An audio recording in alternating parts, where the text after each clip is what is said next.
Halo, selamat sore teman-teman semua. Lebaran hari ketiga, saya ingin mengucapkan minal aidin wal faizin, mohon maaf lahir dan batin. Masih lebaran ketiga ya, saya lihat banyak teman-teman yang sudah jalan-jalan, yang sudah pergi gitu ya, melakukan perjalanan. Mudah-mudahan semuanya dalam keadaan sehat ya. Ya, karena yang sehat lah yang paling penting deh kayaknya akhir-akhir ini. Halo, sudah ada yang bergabung, ada Roshid Jaya dan juga Ilmi di mana.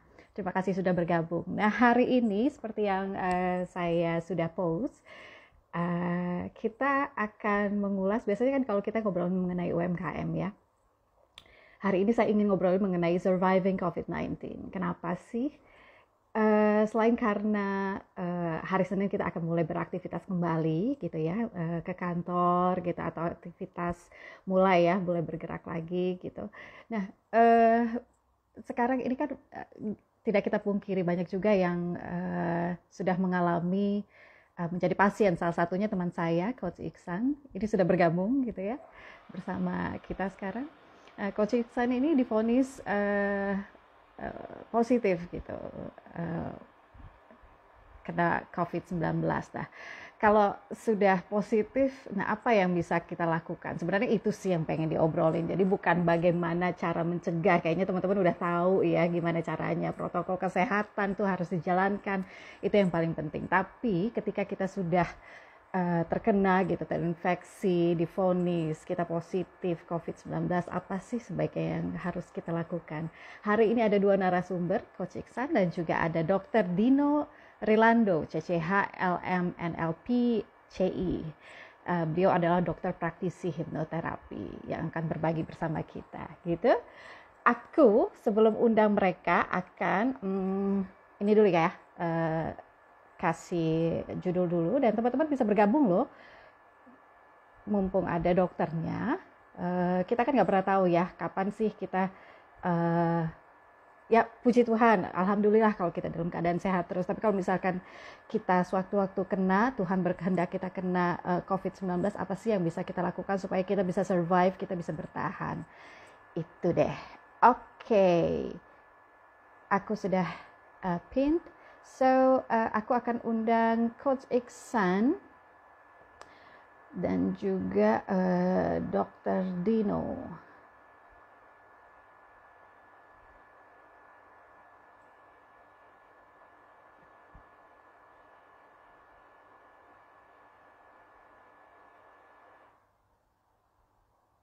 Mana nih Dr. Dino?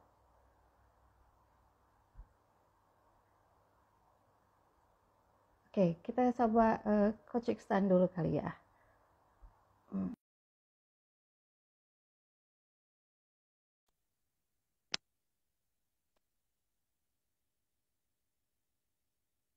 Udah?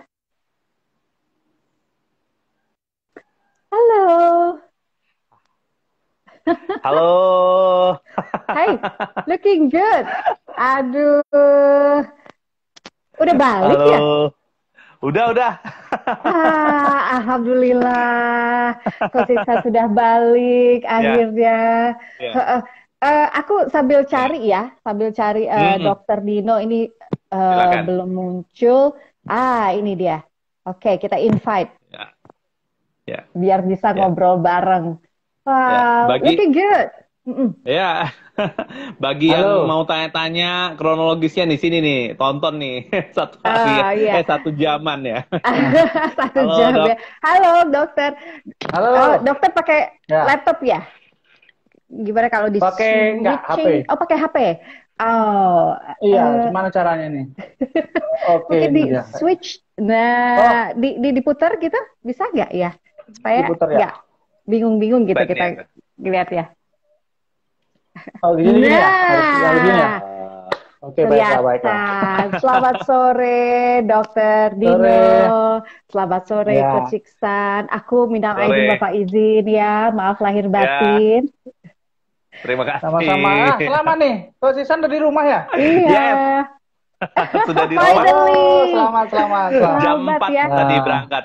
Jam 4, Jam kemudian jam 4.30 sampai rumah, beres-beres, sholat, nah udah siap live. Wah, Wah, ekspres. dapat sore ya. Jadi bisa pulangnya karena alasan mau IG live sama Mbak Siska. Siska ini gitu. Iya. Jadi dokternya mengizinkan ya. Iya, iya.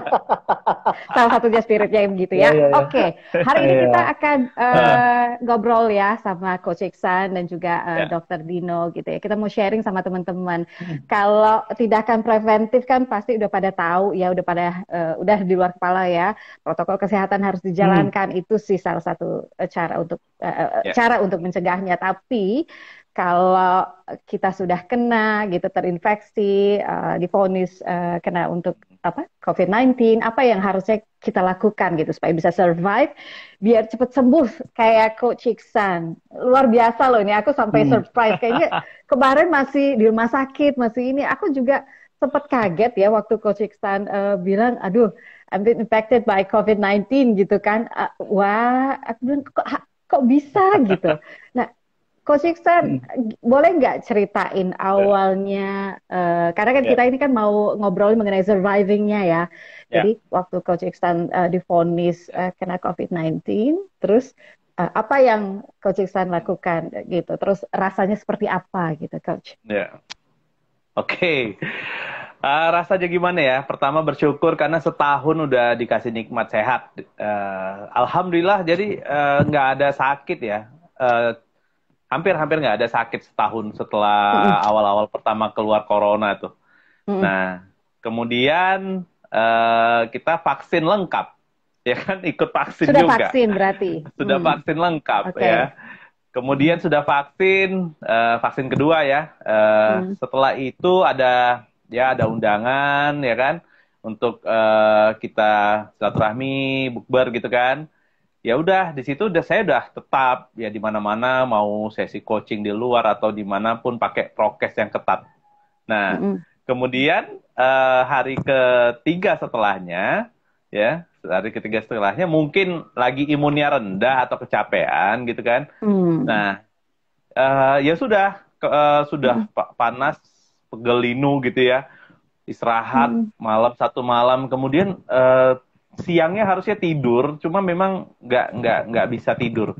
Akhirnya dibawa ke rumah sakit, tes antigen. Ya udah tuh hasilnya ada 2 garis gitu. Ya satu C-nya tuh samar gitu kan. Dan langsung dibawa ke besoknya pagi kita tes PCR. Ya udah nunggu sampai jam 10 malam hasilnya positif. Ya, kalau ditanya responnya ya sudah tinggal mengikuti karena sudah setahun kita berjalan begitu, ya dalam kondisi yang tidak terduga kita terpapar, yang penting keluarga sehat, ya udah saya tinggal ikut lanjut perawatan deh gitu, langsung ke rumah sakit aja isolasinya gitu. Nah, ketepatan memang di foto, di tes, di foto toraks gitu, ada memang sedikit lesi katanya, yang menyebabkan ini harus segera diisolasi gitu ya. Ya sudah, sampai hari itu menunggu jemputan ambulan ke rumah sakit ya, dari rumah sakit USU ke rumah sakit provinsi di Adam Malik. Ya, itu mah fine-fine aja sebenarnya ya. Nah, sisanya nanti Dokter Dino tahu tuh. Malamnya kita begitu masuk ke IGD ya, kondisinya luar biasa ya, Siska ya. Karena ruangan terbatas, kemudian jenis-jenis atau tingkat atau skala sakit pasien kan beda-beda ya. Sehingga perawat tuh memang benar-benar harus mengklasifikasikan, antri dan lain-lain, itu crowded, jadi betul-betul repot luar biasa. Ya, saya stres ya. Melihat. Nah, alhamdulillah di situ nggak gitu stres sih, karena kita udah relax saja. Saya ngelihatnya, aduh gimana yang lain ya gitu. Kalau misalnya nanti orang sampai nggak dapat ruangan, karena ada beberapa orang tua yang udah butuh oksigen gitu, ya kan, alat yang betul-betul memang harus komplit. Nggak bisa masuk ke kamar 2 hari di IGD. 2 hari di IGD, kan bayangkan itu. Gara-gara antri. Nah, jadi kalau di situ masih fine-fine aja. Oke. ada komunikasi sama teman, ya menerapkan smartpreneur ya, social capital ya, sapa Dokter Dino, nyapa teman-teman yang lain, Iya, ya iya, itu iya. sih. Jadi sampai Oke. saat itu Heeh, per hari itu divonis masih heeh. sehat walafiat, perasaannya ya, kondisinya Mm-mm, masih apa, nafas mm-mm. nggak ada bermasalah. Nah, Mm, mm-mm, mm-mm. waktu mau tidur tuh jam 10 Ah, malamnya tuh. di situ ya. Ya, jadi saya di IGD ya, Mm-mm, di IGD dari jam 1 pagi sampai mm-mm, jam 7 pagi. Jam 7 mm, pagi masuk ke ruangan. Nah, mm. masuk ke ruangan jam 7 pagi, nah malamnya jam 10, nah itu tuh. Itu serangan apa ya? Bawah sadar Bawah kalau dibilang sadar, dokter Dino. ya, panik gitu Iya, ya. serangan Oke. panik. Mm-mm, mm-mm. Ya, Panik, dan paniknya itu takut. nggak Mm-mm. secara langsung kalau untuk kayak coach pribadi gitu kan. Oh ya Ya. udah, kita udah ikhlas. Ya. Kemudian oh ini udah terpapar, yang penting keluarga dites ternyata negatif, Mm-mm, alhamdulillah, mm-mm, ya kan? mm-mm, Kita tenang. Nah, mm-mm. cuma ada suatu visual, ada suatu Ya. gambar yang tertangkap, terlihat, Mm-mm. karena memang kita tuh sama-sama satu profesi, mungkin ya ada coach Satkom ya yang sedang menderita sakit juga. Ya. Kebetulan teman-teman yang lain saya itu telepon atau WA gitu. Nah, sama beliau Mm. nih kita video call. Mm. Kondisinya udah pakai selang, ya kan? Udah bengkak-bengkak mukanya gitu ya. Itu yang Nah, bikin saya tambah jadi tambah ini ya, tambah wah, panik ya. wah itu Iya, tuh. Nah, iya di situ betul. startnya di situ, startnya di situ. Mm. Startnya Ya. itu kayak aduh, kayaknya bayangin Siska, mau Iya. istirahat itu tidur itu Mhm. ditidurin kan, terus kayak kontak-kontak kejang-kejang gitu. Udah tidur, Mm. bangun gitu. Ya. Ya. Wah, itu rasanya Yes. ah I can porak-poranda. imagine that. Ya. Porak-poranda. Iya. Mhm. Nah, Mhm. hancur lebur lah pokoknya. Jadi, coach melihat menangkap ini, kenapa Mhm. waktu kita sehat mudah ya Ya. memikirkan pola pikir kita, karena kita bisa sugesti mungkin mandiri gitu ya, diri kita pola pikirnya positif, Mhm. kemudian tubuh kita, karena kita bisa atur gestur kita, kita sehat tubuh kita, Mhm. dan emosi atau soul-nya kita, jiwanya kita. Mm. Itu mudah. Nah, kemarin itu nggak bisa. Itu 3 area Ya. yang, waduh, Paling porak-poranda. susah ya. Oke. Susah sekali. Makanya Ya. saya langsung telepon Dokter Dino Mhm. untuk bantu. Ini paling penting. Jadi teman-teman kalau ada yang bermasalah atau Mhm. sesuatu pun ya langsung kontak ya. Apalagi nih terutama ini ya, masalah bawah sadar. Yang kita tuh kayaknya kalau lihat ini sih ke orang lain misalnya menderita, itu kayak ya Mhm. biasa aja Ya lah biasa gitu. aja gitu. Iya, Karena kok kita gitu kali sehat gitu. gitu ya. Tapi begitu kita Sehat. mengalaminya, Ya. Nah, ini I can rasanya imagine yang that. yang Yes. yang belum banyak dibahas sih. Kalau cuma Oke. dibilang jangan cemas, ya tahulah Itu mah kalau kita jangan gampang. cemas. Iya, iya, iya, iya. Tapi waktu kita Nah, mengalami, nggak mungkin kita apa ya, even dokter aja gitu, yang dia ya, tahu apa tahapannya, apa yang harus dilakukan gitu ya dok. ya, ya, Itu Mm. ya kalau pada saat kita, aduh kita kena nih gitu, tetap ya, aja juga ada perasaan takut. Kita sebelum bahas lebih lanjut, kita sapa-sapa dulu ya, ya teman-teman. Ada Pak Kris sudah bergabung, Pak ya, Kris, terima kasih sudah bergabung. ya, Ada Coach Iksan di sini sudah sehat ya, Pak, sudah kembali ke rumah, ya. alhamdulillah. Yang ada yang nggak sehat juga loh di kamar coach. Ada yang exit. Oh, oh, Iya, ada. okay. Jadi So kita sorry. tadinya Hi Wes. berempat ya. Yang Ya, pertama exitnya karena memang sudah bisa isoman ya, yes. lansia. Yang kedua exitnya karena meninggal. Dalam Hmm, ruangan tuh, satu ruangan. oke. Yang tinggal 2 kita berangkat tadi sama-sama. Ya, ada adik saya juga di Korea ikut bergabung di sini. Terima kasih teman-teman sudah bergabung. Seperti yang tadi saya katakan di awal bahwa yang kita obrolin sekarang dengan Coach Iksan dan juga Dokter Dino, aku panggilnya apa? Dokter Dilan gitu? Atau dokter siapa deh? Boleh, Dokter Dilan ya. terserah aja. Oke, Dokter Dino, Dino Rinaldo Ya, atau Dokter Dilan Rilando. gitu ya panggilannya. Dokter Rilando. ya, Oke, Dokter Dino ya, I- biar gampangnya ya.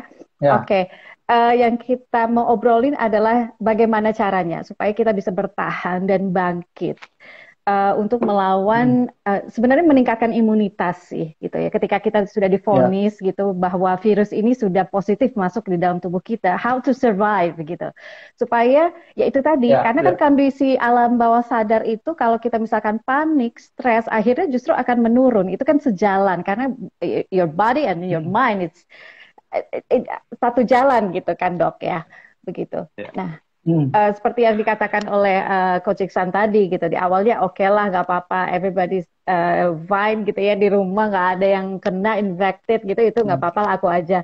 Tapi begitu udah ngeliat ada temannya Coach Iksan pakai selang, udah mulai tuh gitu kan, udah mulai aduh khawatir, terus udahlah semua ingatan apa sih yang belum dilakukan hari ini, apa sih yang belum sempat untuk diberikan, semuanya pasti udah kepikiran kayak gitu ya Coach Iksan ya.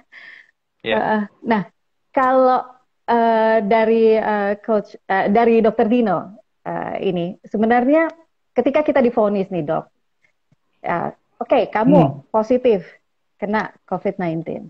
Nah, apa yang menjadi apa ya yang harus jadi pegangan kita supaya kita tuh oke lah kita bertahan. Panik kan pasti ada lah ya, panik, takut itu kan human lah ya gitu. Nah, tapi supaya kita tetap bisa bertahan dan tidak tambah ambruk, nah apa yang harus ditanamkan dalam mindset kita, Dokter? Baik, suara saya jelas? Jelas, Dok. Jelas ya, baik. Jadi saya flashback dulu, kemarin itu saya lupa harinya, tapi yang ingat saya jam 10-an itu ya Coach Iksan menghubungi saya kira bicara tentang bisnis atau bicara tentang testimoni buku, tapi beliau bercerita tentang bahwa dia sedang mengalami rawat dan sedang mengalami ketakutan dan berefek kepada kayaknya sulit tidur gitu. Dan itu terinput karena yaitu ada stimulus ya tontonan yang dilihat. Nah, seorang motivator sendiri pun ternyata memang ketika menghadapi suatu beban nggak semuanya bisa menerapkan ilmu gitu ya. Dan itu sesuai juga sih dengan penelitian saya kemarin yang mengatakan bahwa tidak ada hubungan antara strata pendidikan dengan kecerdasan emosional. Bahkan S3 sekalipun itu tidak menjamin kecerdasan emosionalnya lebih tinggi dari tamat SMA. Jadi memang apalagi kita menghadapi suatu stresor atau stimulus yang memang secara rasionalitas itu memang membahayakan. Nah, kita tahu bahwa COVID ini betul-betul bisa menyebabkan angka kematian yang tidak sedikit gitu. Walaupun kalau secara persentase ya yang selamat jauh lebih besar. Tapi kan tidak menganggap itu bahwa menyepelekan COVID ini gitu. Nah, tentunya langkah yang harus kita lakukan dalam menghadapi suatu COVID ini, saya menganalogikannya dengan ujian ya. Ujian itu kalau kita menghadapi ujian, artinya kan kita untuk naik kelas kita pasti dikasih soal ya sama penguji. Nah, langkah kita dalam menjawab, langkah kita supaya kita bisa lulus ujian tentu tahapannya 4. Nah, itu juga yang diterapkan dalam ketika kita tervonis COVID. Nah, langkah pertama tentu harus acceptance. Ya. Misalnya Mbak Siska nih ujian nih, saya pengujinya. Kemudian saya kasih soal nih sama Mbak Siska. Bisa nggak Mbak Siska mengatakan kepada saya nggak suka soal ini. Saya mau ganti soalnya yang saya tahu jawabannya. Kira-kira bisa nggak? Nggak bisa. Nggak bisa. Ya. Menolak menerima soal tidak menjamin lulus gitu. Tapi kalau sudah menolak soal udah pasti nggak lulus, ya kan? Jadi pertama ketika kita mendapati vonis bahwa kita terpapar COVID ya PCR-nya positif, ya kita harus terima dulu, acceptance dulu ini soal kehidupan, ya. Ini adalah soal kehidupan yang harus kita hadapi gitu. Kita tidak bisa lari, kita tidak bisa mengulang masa lalu. Ya, dan kita tidak menyalahkan keadaan, menyalahkan orang-orang yang mungkin menularkan, itu tidak akan mengembalikan keadaan. Gitu. Jadi kita harus terima, oke, let's start. Sekarang saatnya saya memulai hidup saya ketika saya terpapar dengan COVID. Setelah menerima, baru kita pahami dulu soalnya gitu. Jadi jangan asal jawab, jangan gerasa gerusu gitu. Nah, pahami dulu COVID itu seperti apa sih? Nah, peluang sembuh berapa persen, peluang meninggal berapa persen, apa saja hal-hal yang bisa menyebabkan orang yang terpapar COVID meninggal. Apa saja hal-hal yang bisa menyebabkan orang yang terpapar COVID bisa selamat. Itu dipahami dulu. Gitu. Ya. Nah, secara presentasi kan tentu memang jauh ya. Artinya yang selamat hampir 80-an%, kemudian yang meninggal itu 3%. Yang masuk ke fase kritis mungkin ya 10%. Jadi ya peluang sembuh jauh lebih besar. Ya. Nah, kemudian pertanyaannya adalah apa saja hal yang bisa membuat kita selamat? Tentu bicaranya dua, ya. Apa yang membuat kita selamat? Tentu kita bicara organik, keadaan organik dan memperbaiki keadaan organik, dan juga bagaimana memperbaiki psikis, dan jangan psikisnya turun, karena semua hal ini akan memperbaiki imun. Ya, banyak tentu pembahasan yang mungkin sudah banyak beredar, ya, hal-hal apa yang supaya kita menaikkan imun, karena jalan satu-satunya menghadapi virus corona kan cuma imun. Yang lain itu kan cuma mengatasi saja gitu, hal-hal yang terdampak terhadap virus corona di tubuh. Misalnya kalau corona mengakibatkan kekentalan darah, ya dikasih pengencer darah. Kalau mengakibatkan pneumonia, kasih antibiotik. Kalau mengakibatkan ini itu artinya kan hanya dampaknya saja, tapi untuk membunuh virusnya sendiri ya imun. Ya, imun. Gitu. Bahkan vaksin ini bagian dari supaya menaikkan imun. Tapi bagaimana orang yang supaya tidak turun imunnya, itu nggak banyak dibahas. Nah, apalagi ya itu seperti yang saya bahas di awal tadi, secara penelitian bahwa tidak ada menjamin orang yang stratanya pendidikan lebih tinggi itu kecerdasan emosionalnya tinggi, ditambah lagi memang tidak ada ilmu yang memang membahas tentang ketika terpapar COVID apa yang harus dilakukan. Jangan stres, jangan cemas, ya itu ibarat orang yang ketika kelelep di dalam kolam, ya, kemudian dibilang kamu jangan gitu, kamu harus berenang, ya karena dia kelelep itu karena nggak pandai berenang, ya kan? Kalau cuma dibilang kamu nggak boleh gitu, kamu harus berenang. Ya tunjukkan gimana berenangnya. Benar. Yang harus dikasih tahu itu ya caranya, how to do it gitu. Gimana melakukannya? Memang saya nggak pandai berenang, makanya saya kelelep. Gitu. Karena saya nggak tahu lah mengontrol pikiran saya, mengakibatkan saya cemas. Kalau dibilang jangan cemas, itu kan menjadi beban baru. Iya, saya nggak mau cemas. Kalau bisa orangnya nggak mau cemas, pasti dia melakukannya sendiri kan gitu. Karena dia nggak tahu lah, makanya dia mengakibatkan.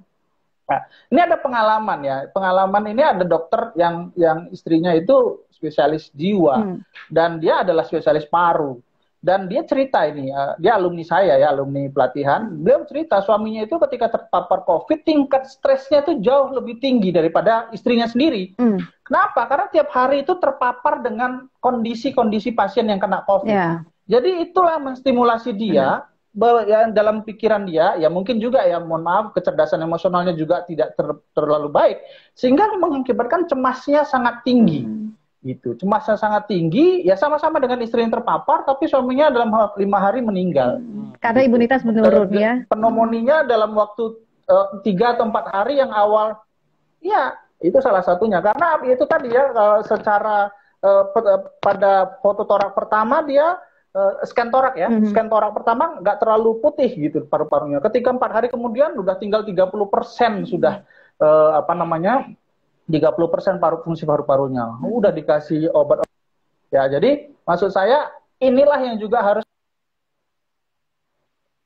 kita blow up ya. Artinya pengetahuan tentang bagaimana sih menghadapi stres itu. Ya, jadi pahami dulu penyebab stres itu apa. Nah, ketika kita bicara stres itu ada 2. Dulu kita mengikuti pemahaman stres secara biologi. Jadi apa yang dimaksud dengan biologi? Stres itu adalah respon non-spesifik yang muncul karena beban yang dihadapi. Itu definisi Hansele. Jadi kalau misalnya Mbak Siska stres, atau kalau Siska stres, saya stres, mungkin nggak sama karena non-spesifik ya. Mungkin kalau Siska nggak bisa tidur, mungkin yang lain jadi jantung berdebar, mungkin yang lain jadi cemas berlebihan, mungkin yang lain jadi mencret. Artinya nggak sama gejala yang muncul, tapi penyebabnya sama, yaitu adanya beban, atau adanya stimulus, atau adanya stresor. Nah, sekarang definisi yang baru itu adalah mengatakan stres itu dari segi konsep holistik, menyeluruh dia. Jadi untuk memahami stres yang menyebabkan gejala yang tidak nyaman tadi, itu ternyata didahului oleh stres persepsi namanya. Jadi stres persepsi, ada stimulus, ada stres persepsi, ada stres respon. Nah, dulu penelitian itu lebih banyak kepada hewan coba.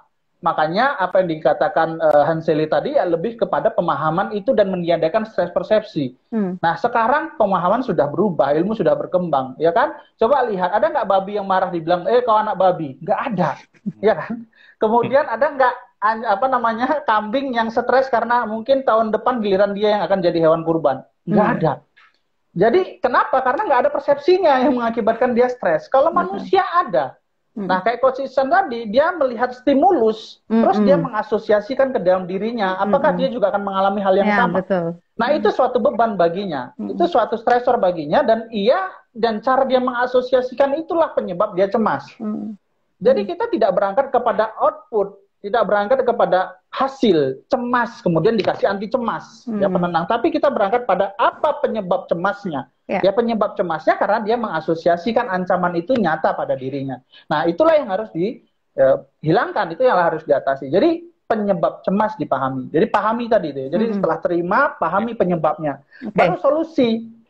Nah, baru jawab gitu ya. Ya, jadi kalau paham-paham saja nggak dijawab ya nggak ada bukti dia bisa menjawab. Dia harus jawab. Nah, saya tawarkan kepada Coach Ihsan kemarin, berangkatlah dari hal terburuk. Saya bilang begitu ya, Coach ya.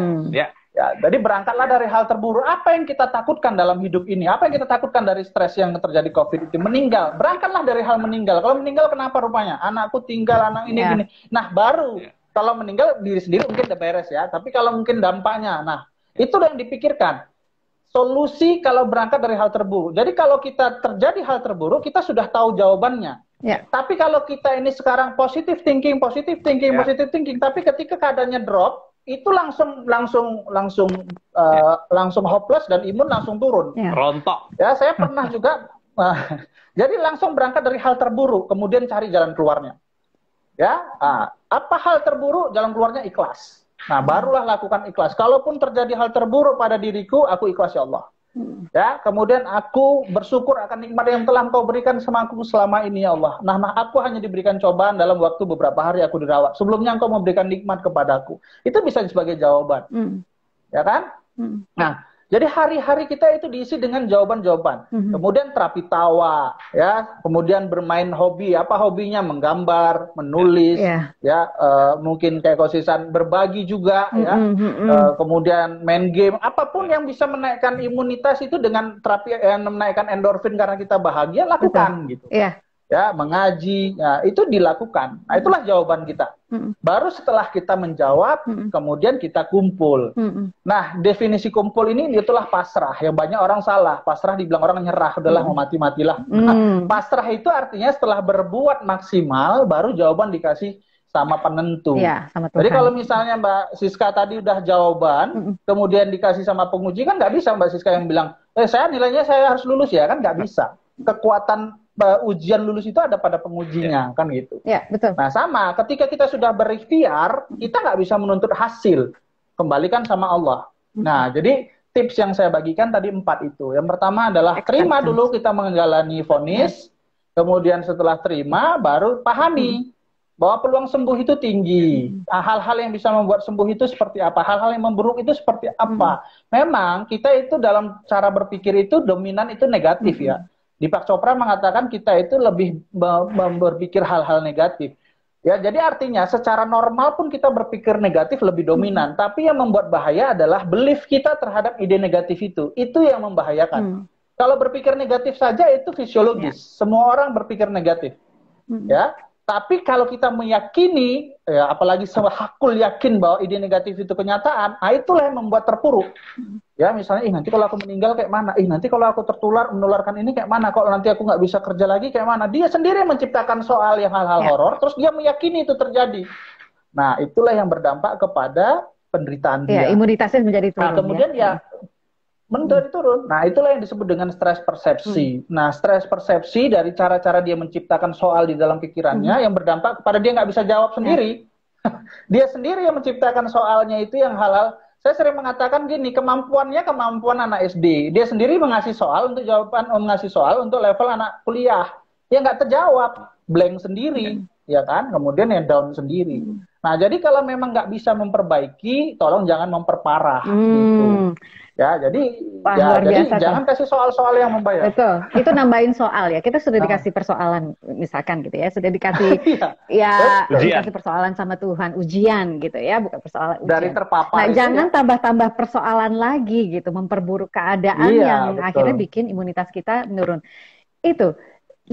Sebenarnya itu juga sih ya, kalau Coach Ihsan masih ingat kan, aku sempat ngobrol tuh sama Coach Ihsan waktu pas awal-awal beliau terpapar gitu ya, kasih tahu gitu. Terus aku nanya gini, pertama kok bisa, gimana sih ceritanya gitu. Terus yang kedua aku tanya gini, terus Coach Iksan terbuka nggak, mau ngobrol nggak gitu, maksudnya kalau mau Sharing. kalau dalam ini ya mau sharing nggak gitu, kalau dalam ini tadi dokter gitu kan acceptance gitu ya, jadi nggak denial gitu.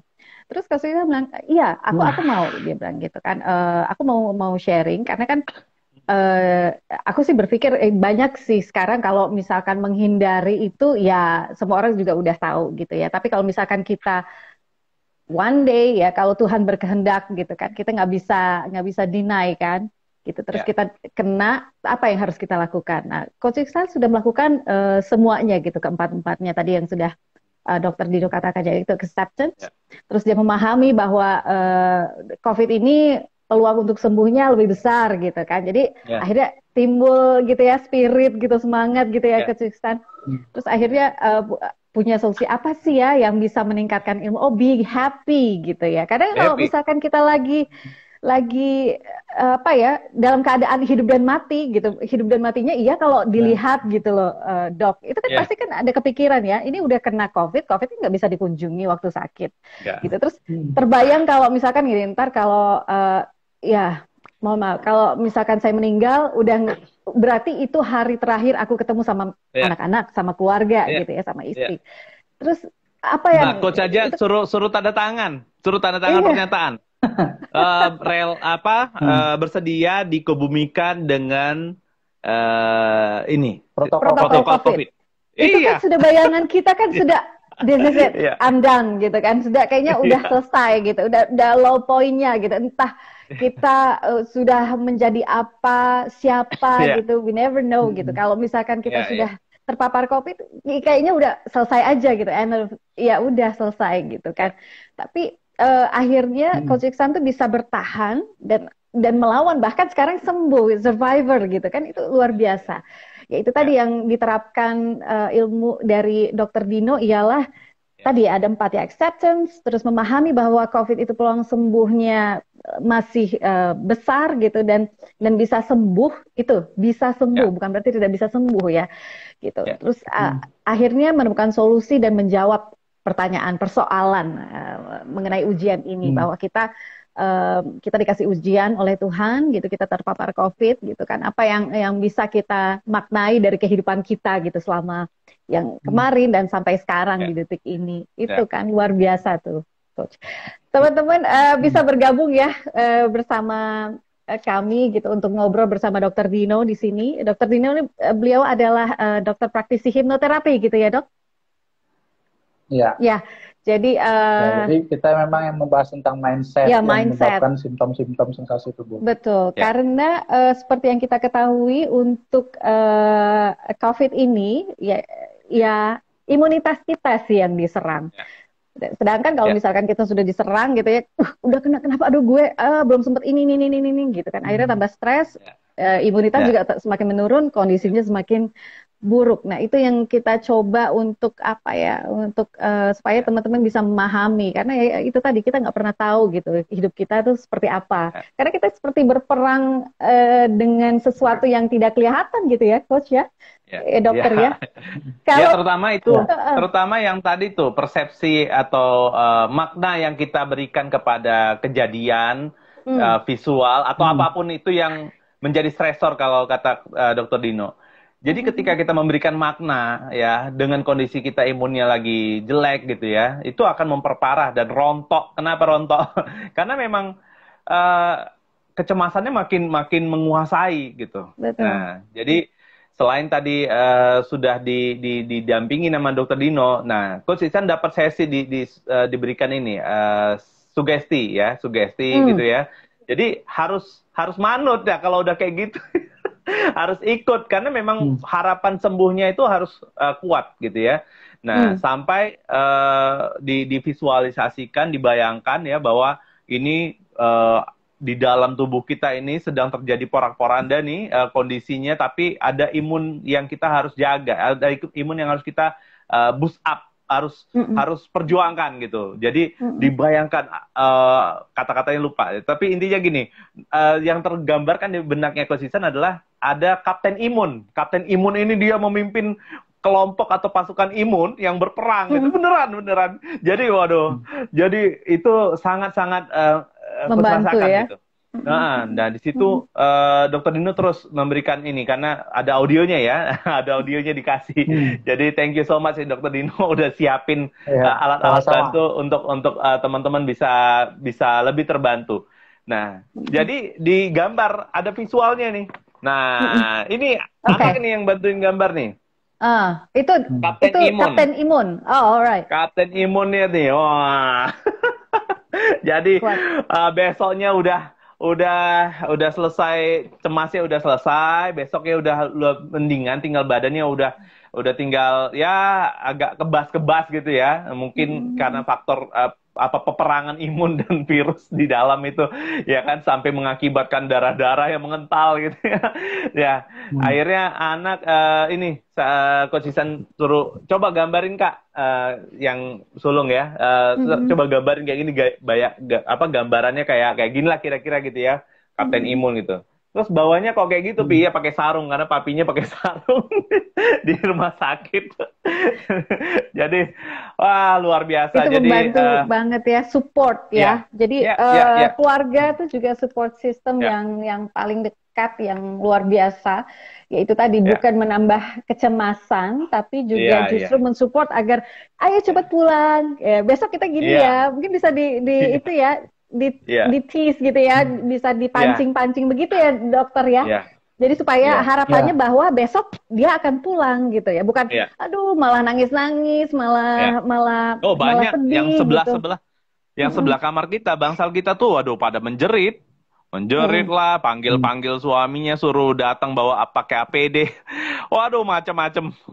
Jadi suara mesin apa itu ya, oksigen itu tit kayak klakson aja hidup itu. Kita udah aduh dibilang Dokter Dino udah coba maknanya ya udah nggak usah diberikan makna, dibiarin aja, terserah lu lah gitu.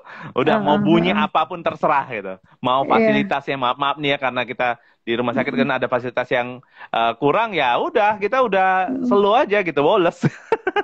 Jadi ya udah nggak mikirin lagi Siska.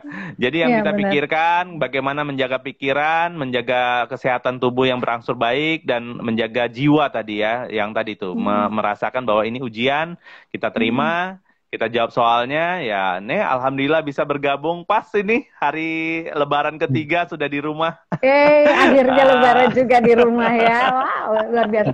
Dokter, oke, aku mau nanya nih sekarang ya. Oke, kalau kita dalam keadaan seperti itu kan pasti stres ya.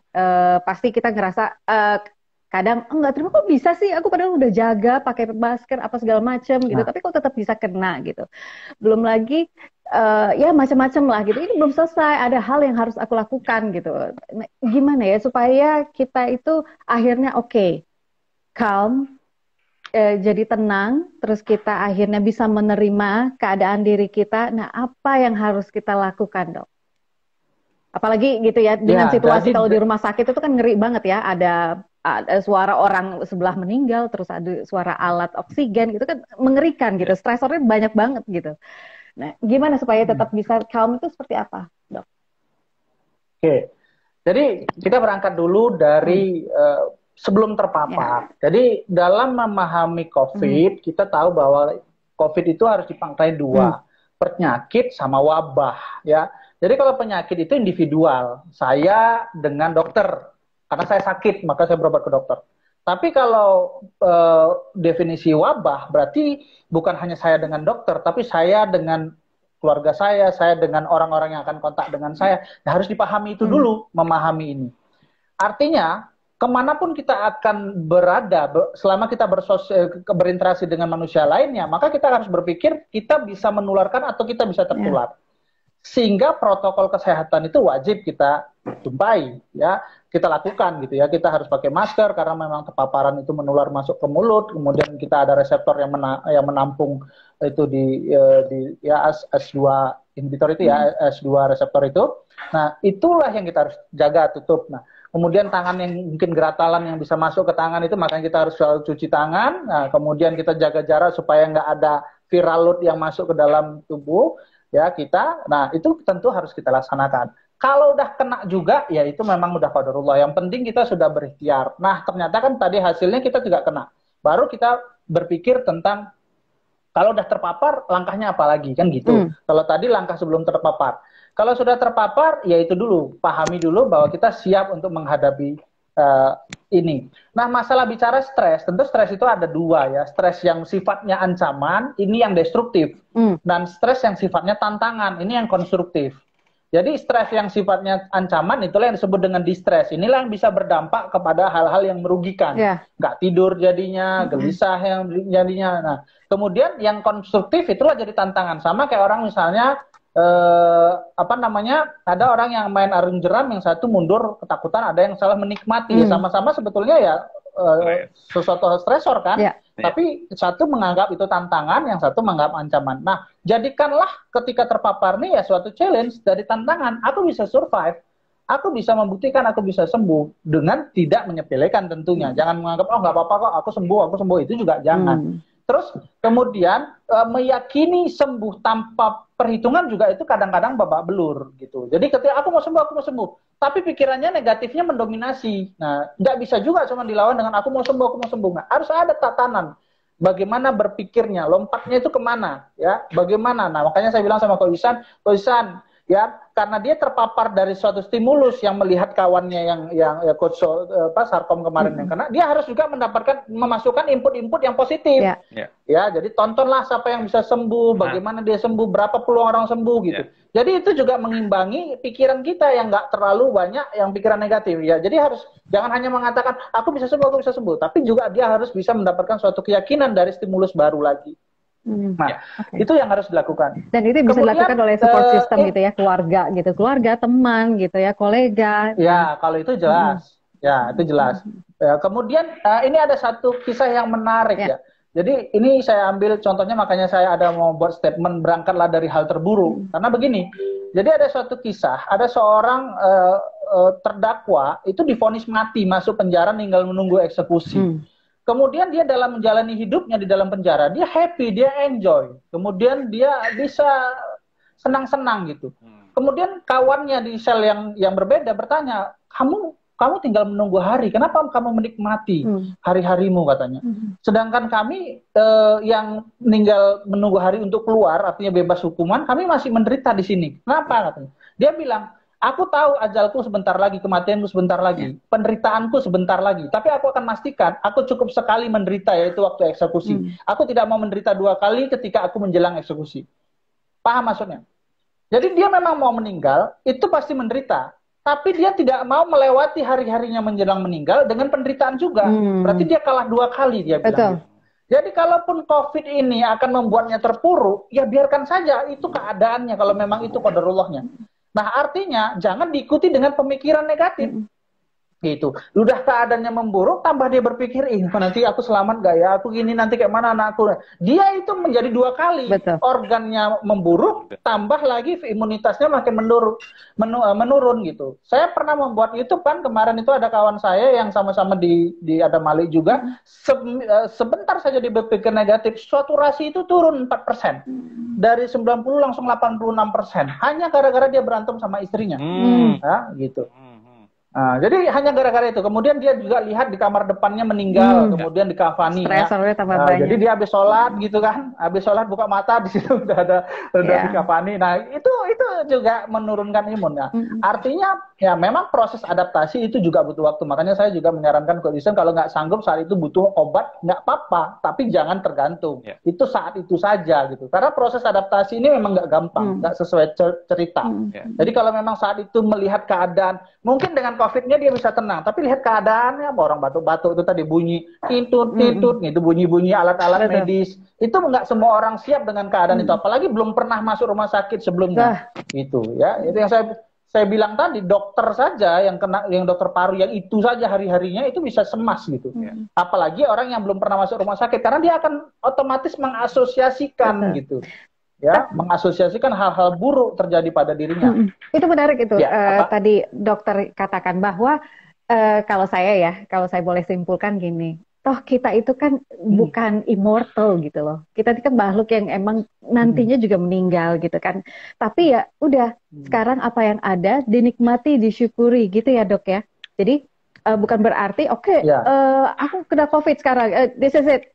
Udah habis itu sudah selesai, I'm done gitu kan. Itu enggak gitu. Tapi bahwa pahami bahwa COVID ini bisa sembuh. Jadi punya harapan gitu ya. Apalagi ya stresor di mana-mana, apalagi kalau misalkan kita karantina di rumah sakit seperti yang Coach Iksan tadi sudah ceritakan gitu ya. Orang sebelah meninggal, orang sebelah yang udah banyak udah pasang segala macam, itu kan tambah stres ya. Tapi gimana caranya supaya oke, aku sekarang I'm still alive gitu ya. I have to gratitude gitu ya. Jadi bersyukur gitu, aku masih diberikan kehidupan. Kemarin itu luar biasa, 1 tahun kemarin waktu pandemi COVID aku nggak terjadi apa-apa dan semua baik gitu. Itu yang harus disyukuri supaya kita punya semangat hidup gitu. Bukan semangat hidup ya, semangat untuk sembuh gitu ya dok ya. Gitu. Oke. Nah. Ini luar biasa. Aku tuh sampai kaget loh kalau Coach Iksan tuh sekarang udah balik ke rumah gitu. Berarti kan imunitasnya ngelawannya luar biasa gitu ya. Karena kan ya itu tadi seperti Dokter Dino katakan, kalau kita stres ya semakin buruk keadaannya. Ini bukan berarti karena kita tahu tentang banyak tahu gitu ya, gimana cara mengatasinya. Even kita orang sepintar apapun, kalau misalkan dia nggak punya IQ tadi ya, IQ yang rendah gitu ya dok ya, tidak bisa mengelola emosinya dengan baik ya lewat juga gitu kan.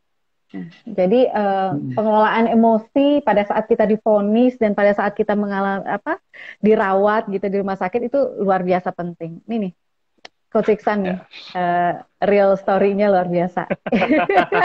Jadi kalau menurut saya, orang itu bukan takut mati, tapi orang itu takut dampaknya akan kematian. Nah, saya pernah dapat kasus pasien yang dia takut mati karena dia masih bekerja di the bank. Dia mengasosiasikan kalau dia masih menjalani riba, dan riba itu dosa besar bagi muslim.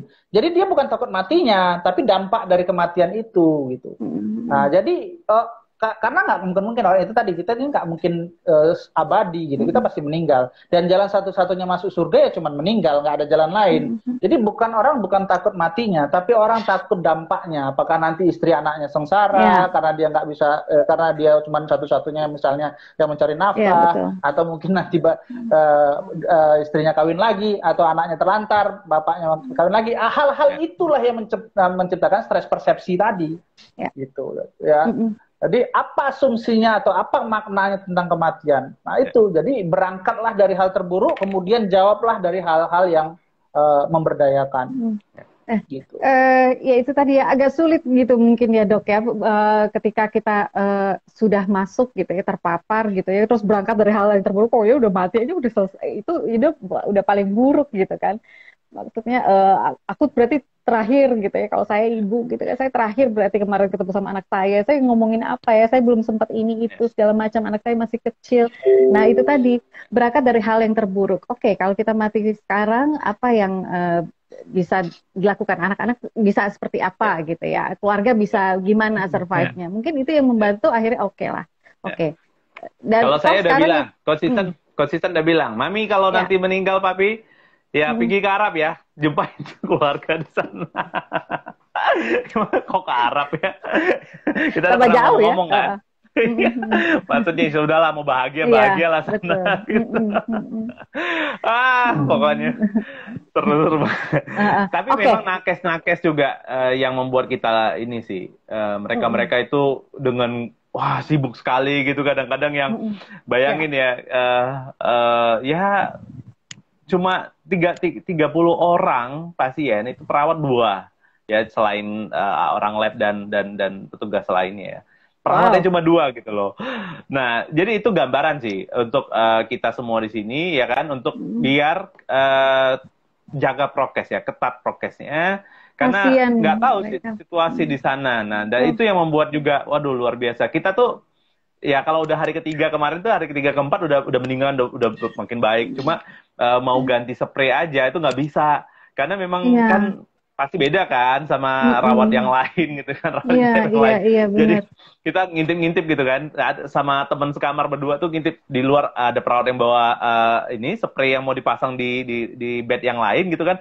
Oh, nurse panggil ya perawat gitu kan. Nah, itu buat kita aja ya gitu. Jadi, Pak, kami nggak bisa masangnya, nggak berani. Udah sini saya yang pasang gitu. Pokoknya bener-bener harus kita tuh ya gimana di hutan gitu ya, berjuang gitu sendiri, pandai-pandai sendiri, senam. Kalau mungkin di rumah sakit lain tuh ada fasilitas senam, mungkin ya keluar. Ini kan nggak ada, di ruangan aja. Waduh, itu harus buat inilah, senam pernapasan gitu kan, harus happy gitu. Nah, makannya harus kencang, harus banyak gitu. Jadi kalau tidak, Tapi benar gitu, karena Coach Iksan itu waktu itu kan pernah di story ini makanan hari ini gitu kan, alhamdulillah masih bisa makan, menikmati makan hari ini. Aku bilang wow, luar biasa gitu. Jadi apa yang kita dapat day by day gitu harus kita syukuri gitu, luar biasa termasuk deh Coach Iksan. hampers dari Siska. Hampers dari Siska nyicipnya di rumah sakit, nikmat sekali tuh cinnamon roll-nya. Oke, Dok, sudah ada yang bergabung nih, mau nanya nih sama Dokter Dino dari BP Pratomo 85. Dokter Dino, bagaimana mensugesti pikiran agar imunnya naik gitu? Nah, gimana sugestinya, Dok? Oke. Ya, jadi sugesti itu kan mungkin afirmasi ya, apa yang mau kita katakan kepada diri kita supaya kita tetap bisa yakin bahwa kita bisa sembuh. Ya, berarti gini, kita harus tahu bahwa pikiran dan tubuh adalah keselarasan, jangan dipisahkan gitu. Nah, kalau kita mau berpikir segala sesuatu yang positif, kita harus bisa merasakan keadaan itu. Jadi kalau kita mau membayangkan diri kita bisa sembuh, ya kita harus bisa yakin bahwa keadaan sembuh itu bisa terjadi. Dengan ya tadi kayak Coach Iksan bilang, dia membayangkan imunnya punya pasukan perang, ya bisa saja dengan cara visualisasi masing-masing, bayangkan tentara, mau TNI dia, mau angkatan udara dia ngebom misalnya musuhnya itu COVID, dengan visualisasi, dan dia memang menikmati, yeay menang gitu. Jadi dia terus menciptakan cara dia untuk membangkitkan keyakinan dia bahwa dia sembuh, dia menang. Itu yang dihadirkan, sehingga itulah yang menjadi program dalam tubuh kita. Ya, jadi contohnya gini aja lah, tangan kita misalnya begini ke dalam di depan mata begini. Kemudian kita fokus ke jari, pasti layar kabur kan? Ya, kalau fokusnya ke jari, layar kabur. Nah, tapi kalau kita fokus ke layar, jari kita kabur.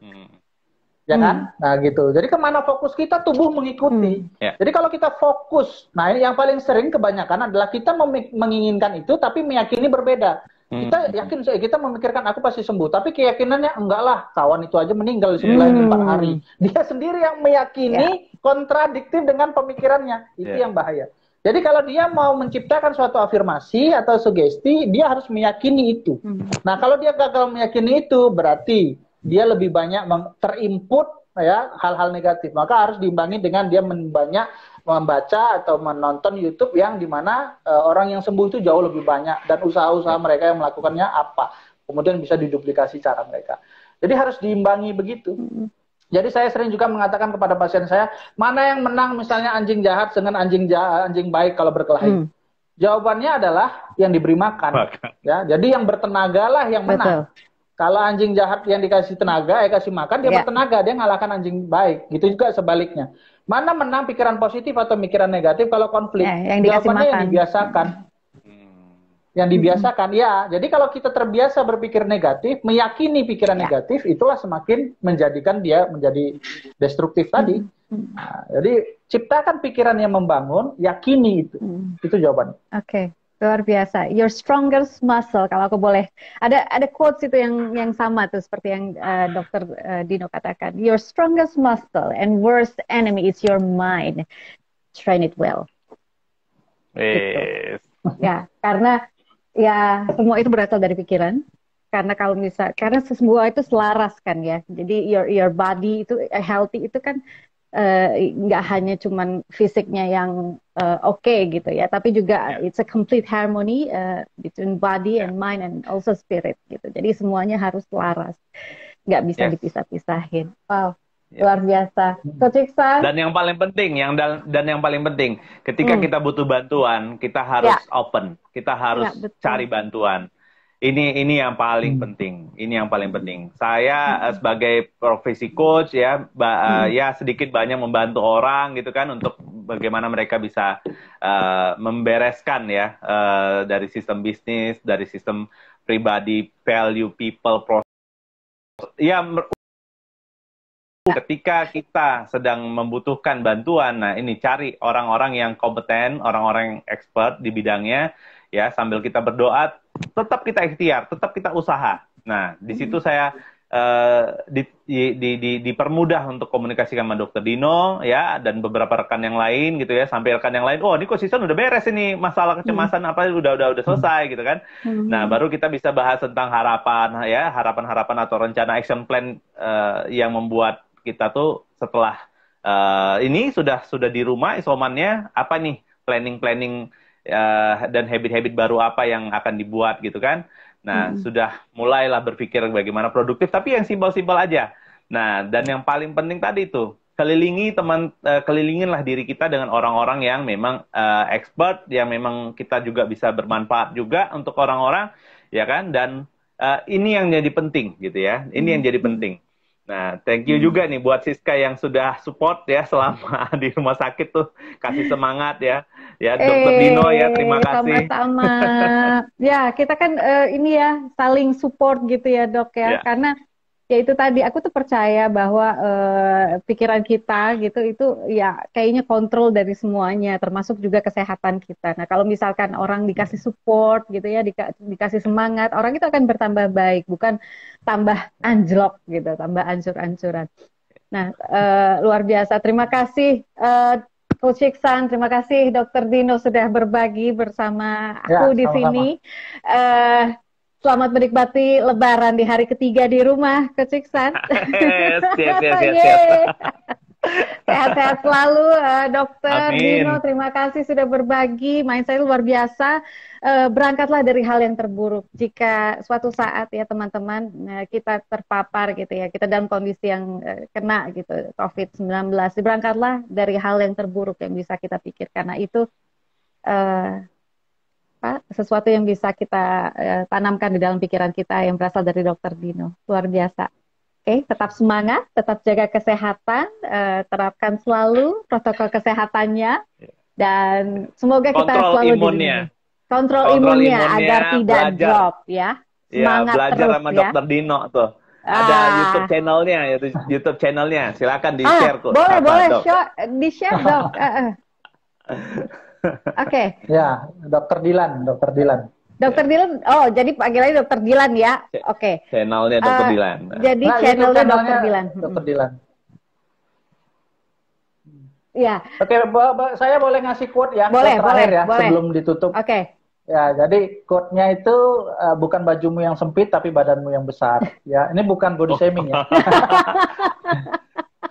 Ya, ini jadi, udah isolasi 10 hari. 10 hari isolasi. Gemuk. Jadi besar ya.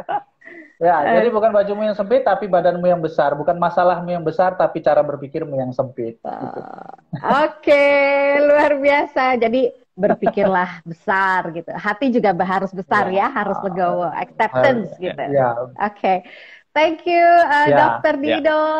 Jangan lupa teman-teman bisa gabung ya ke YouTube-nya Dokter Dylan. Ya, untuk tahu tentang gimana sih kita supaya mengontrol mindset kita supaya bisa semangat, bisa bagus terus gitu. Dan juga Coach Iksan, thank you.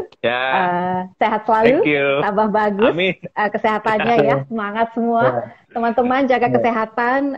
Terima kasih sudah bergabung bersama aku di Women on Talk. Kita akan ngobrol lagi dengan bahasan yang lebih menarik. Jaga kesehatan semua. Aku harap semua kita dalam keadaan sehat ya. Terima kasih. Selamat malam semua. Bye bye. Ya, bye bye.